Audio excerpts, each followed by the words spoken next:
it's an honour and a privilege that Catherine and I are here from New Delhi. We do have to leave on a flight afterwards. We made a very last minute trip, but we hope that that is a signal of the significance of the relationship between us and our ongoing efforts to cooperate on migration and education. As we've heard from some of our earlier speakers, our ties are vast and they are deep, but they are very much centred around education and migration. So I hope that, yes, us being here tonight, we can continue to build our relationship and grow together. So touching on some of the shared challenges and successes we've had together, I think I'd like to acknowledge some of the journey we've been on the last few years. I know sometimes we do compare the data between this year and last year, but I would like to acknowledge that in recent years, and not underestimate the impact of the COVID-19 pandemic. It impacted many countries in many different ways, but in a big way it impacted education and migration for many countries. So I think our story kind of starts there, and when our borders closed, and it kind of evolved from there. So migration and policy settings related to migration are challenging, and they're very hard for countries to decide and set, and they're not something that any country can set and forget, particularly when we are impacted by such unprecedented crises and events. So in response to COVID, we reopened our borders, and to kind of support our education sector, we did increase the number of arrivals that we could have. And I think we were operating in very uncertain times and uncharted territory. We didn't really know what to expect when we were opening our borders. Everyone was very cautious and nervous and scared about the future, but we thought best to open our borders. So we've had a bit of time since then, and then in 2023, the Australian government decided to undertake a range of reviews into our migration system to confirm, have we got things right? We were seeing some challenges in Australia, and the purpose of these reviews was to articulate how we're going, identify things that might need rectifying, and celebrate the things that we're doing really well. So as part of that, we really recognise, and our Minister for Home Affairs really recognises that migrants continue to be an essential part of our economic and social fabric in Australia. We're a multicultural society. We have been for as long as our existence, and we want to continue that.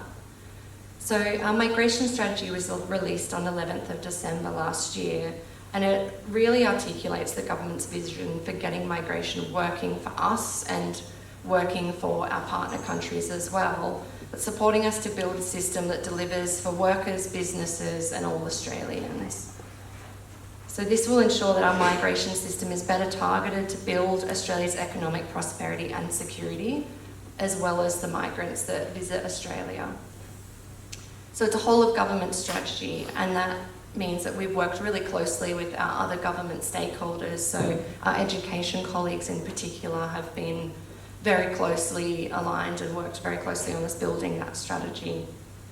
So lines of effort that it has worked closely with included the employment white paper to secure jobs and better pay for Australians as well. So the migration strategy is building a system that Australians can trust and will return migration back to pre-pandemic levels. So I know, in the data we see it kind of jumping around a little bit. We're really trying to stabilise it to where we were pre-pandemic to get that consistent growth rather than see it bounce around.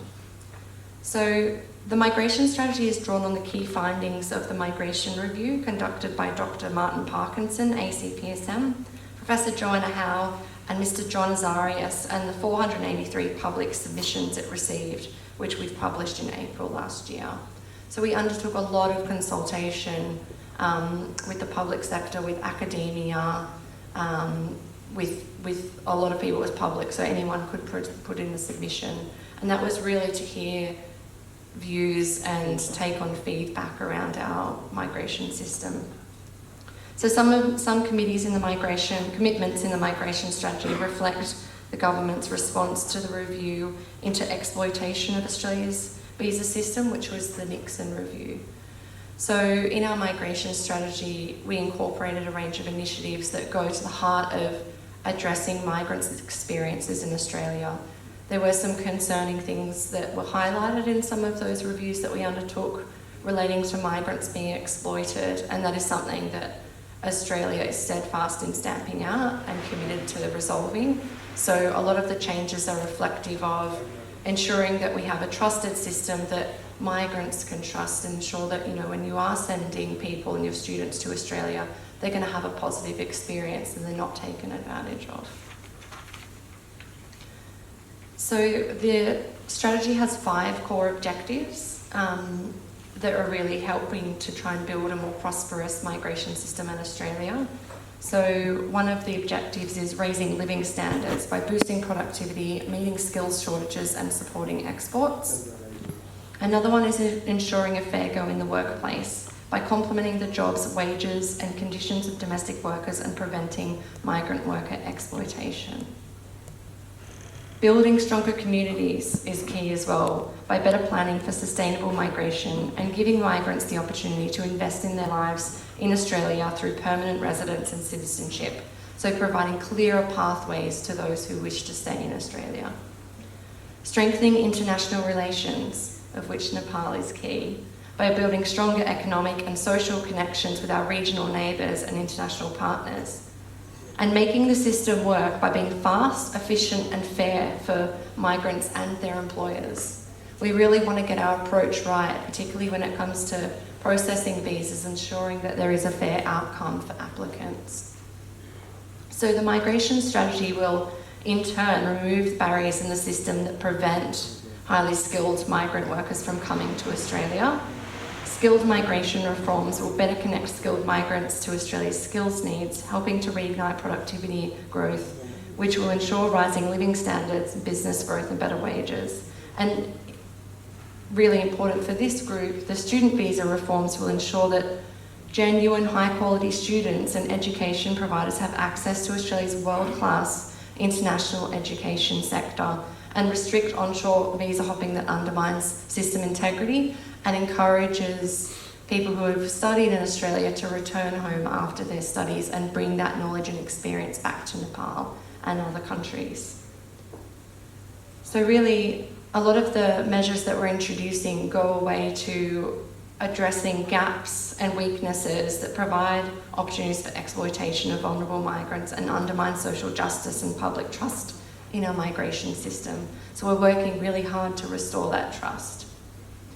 And the improved migration program planning will enable better coordination to meet the strategic, structural and long-term challenges we face in both our cities and regions and abroad.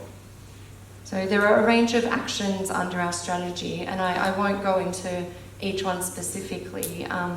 We have got them listed in our migration strategy, and I'm sure you're all well across them as well. But I would just like to add that we're really focused on ensuring managed and sustainable growth. We don't want to see that up and down roller coaster ride that we saw in the data, but I'm really heartened to see that the grant rate is increasing and it seems to be steadily increasing. So I think that now that the migration strategy is starting to be implemented, we're seeing the positive impact of that and we're levelling out, which is really good. So we're seeing the positive benefits of getting the settings right. So I would thank you everyone kindly for your patience while we've undergone these immense changes in our own government and the impacts that that's had on many countries.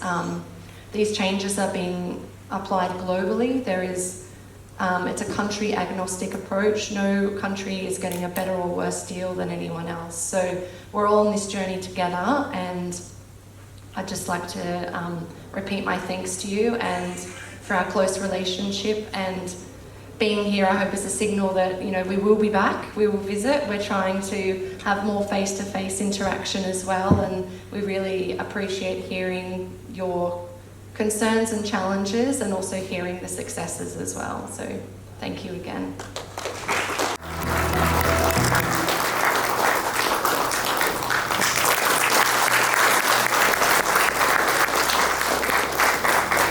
The next